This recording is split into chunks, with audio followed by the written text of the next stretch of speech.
दोस्तों नमस्कार। आज हम चर्चा करेंगे, कुछ ऐतिहासिक तथ्यों पर चर्चा करेंगे। हमारे राजस्थान के एक नए जाट नेता पैदा हुए हैं। उन्होंने बोला है कि क्षत्रिय राजा 70 किलोमीटर दूर जाके मुगलों से समझौता करते थे और बहन बेटियों के लिए जो गलत शब्द का उपयोग किया है। मैं इन महोदय से पूछना चाह रहा हूँ, कहीं कोई आपके पास साक्ष्य है, कोई ऐतिहासिक एविडेंस है कि 70 किलोमीटर दूर जाके किसी राजा ने ये समझौता किया है? आप सिर्फ जाटों की संपत्ति के लिए कि जाट का मैं नेता बन जाऊं, इसलिए आप ये बांटो राज करो की नीति अपना रहे हो। जाटों को राजपूतों से कोई दुश्मनी नहीं है। हजारों साल से यहीं रह रहे हैं और यहीं रहेंगे, कहाँ जाएंगे? पर आपको क्या लगता है कि आप ये बांट के हम जाटों के वोट ले लोगे? आप सब पढ़ा लिखा आदमी है, कोई मूर्ख नहीं है। न जाट मूर्ख है, ना कोई राजपूत मूर्ख है, ना कोई और जात मूर्ख है। सब समझती है, सबके पास सर्च करने के संसाधन हैं। तो आपकी बहकी बातों में और आपकी चुपड़ी बातों में कोई नहीं आने वाला। बात रही और जाट नेताओं की।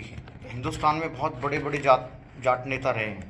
राजस्थान में भी बड़े राजनीतिक राजघराने रहे हैं। राजनीतिक घराने हैं जो 70 साल से राजनीति कर रहे हैं, पर उन्होंने तो कोई छोटी बात नहीं बोली। उन्होंने तो कभी कास्ट को बांटने की कोशिश नहीं करी, क्योंकि वो अपने दम पे काम करते हैं। उनको 36 कौम का साथ चाहिए, तब जाके आप नेता बनोगे। केवल एक कौम के भरोसे आप नेता रहोगे तो आप टिक नहीं पाओगे आप। और हिंदुस्तान में कोई एक कौम के भरोसे रहा है, वो टिक नहीं पाया।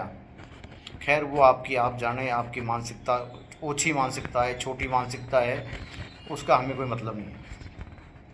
बात रही कि अगर ऐसा राजपूत करते, जो आपने बोला है कि 70 किलोमीटर दूर जाके समझौता करते, अगर ऐसा करते तो राजस्थान में 8 जोहर हुए हैं बड़े, और छोटे शाखाएं बहुत हुई हैं।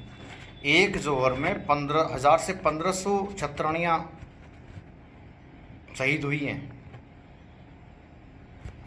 आपको लगता है कि 8 जोहर कितनी बड़ी बात है? पहला रणथंभौर हुआ था, उसके बाद चित्तौड़ हुआ, उसके बाद जैसलमेर हुआ, उसके बाद गंगाना हुआ। तो ये 8, एक में 1000 से 1500 छत्राणियाँ शहीद हुई हैं। कोई जलती हुई आग में कूद सकता है? आप गैस पे अपनी उंगली को डाल के लगा के देखना, पता लग जाएगा। गर्म भगोने में लगा के देखना, वो तकलीफ को पता लगेगा आपको। बोलना बहुत छोटी बात है, पर इतने घिनौने शब्द मत बोलो कि लोगों में विद्रोह खड़ा हो जाए। आपको इतिहास पे बात करनी है, इतिहास पे बात करो ना। ये फालतू बात करने से क्या मतलब है आपको? जहाँ तक रही बात वीरों की, तो राजस्थान वीरों की भूमि है। यहाँ वीरों की कमी नहीं है। हर 10 किलोमीटर पे एक वीर की गाथा पाई जाती है।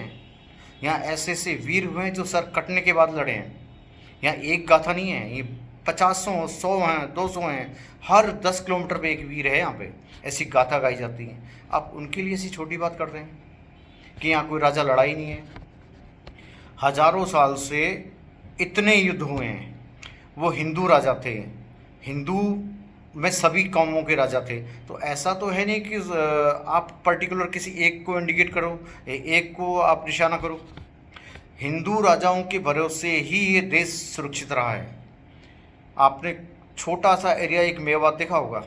मेवात में सारी कौम, वहाँ मीणा भी कन्वर्ट हुए हैं, जाट भी कन्वर्ट हुए हैं, राजपूत भी कन्वर्ट हुए हैं, ब्राह्मण भी कन्वर्ट हुए हैं।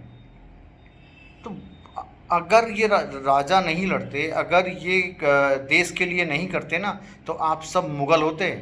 और आपको आज जो जिस मूँछों पे ताव दे के जाट बता रहे हो ना, तो शर्म आ जाती है आपको बताने में। आज कहीं मस्जिद में जाके अल्लाह अकबर कर रहे होते। बड़ी बड़ी बातें बोलने से कुछ नहीं होता। आपको सत्य पे चलना होगा, यथार्थ पे चलना होगा। हजारों सालों के युद्ध, हजारों कुर्बानियाँ कहाँ ये बेकार गई सिर्फ आपके बोलने से? ये क्या जाटों को पता नहीं है, ये या गुजरों को पता नहीं है, या मीणों को पता नहीं है, या राजपूतों को पता नहीं है, कि ब्राह्मणों को पता नहीं है? इतिहास किसी के बाप ने तो लिखा नहीं है। सभी राजाओं ने अपने अपने क्षेत्र में बहुत बड़ा बलिदान दिया है, बहुत बड़ा काम किया है, तब जाके ये देश सुरक्षित रहा है। आपको सिर्फ वोट बैंक की राजनीति के लिए आपस में लड़ाना है। क्या होगा उससे? आपको कितने वोट मिल जाएंगे? आपको ऐसी छोटी मानसिकता को छोड़ दो, नहीं तो आप खत्म हो जाओगे, आप कुछ नहीं बचेगा आपके पास। बहुत लोगों ने की कौम की राजनीति और वो जीरो हो गए। इसलिए मेरी तो आपसे यही रिक्वेस्ट है कि आपको भगवान सद्बुद्धि दे, सही सोच पे आप काम करें। आपको राजनीति करें, कोई नहीं रोक रहा, पर यहाँ हिंदुओं को आप लड़ाओ मत। आप कौमों के बीच में फासला मत लाओ। अब आपको कोई राइट नहीं बनता कि आप जाटों को राजपूत से लड़ाओ या जाटों को किसी और कौम से लड़ाओ। आपके फ़ायदे के लिए ऐसी बदबूदार गंदी राजनीति ना करें, तो बहुत अच्छा रहेगा। तो बहुत बहुत धन्यवाद। आपसे बात करके अच्छा लगा।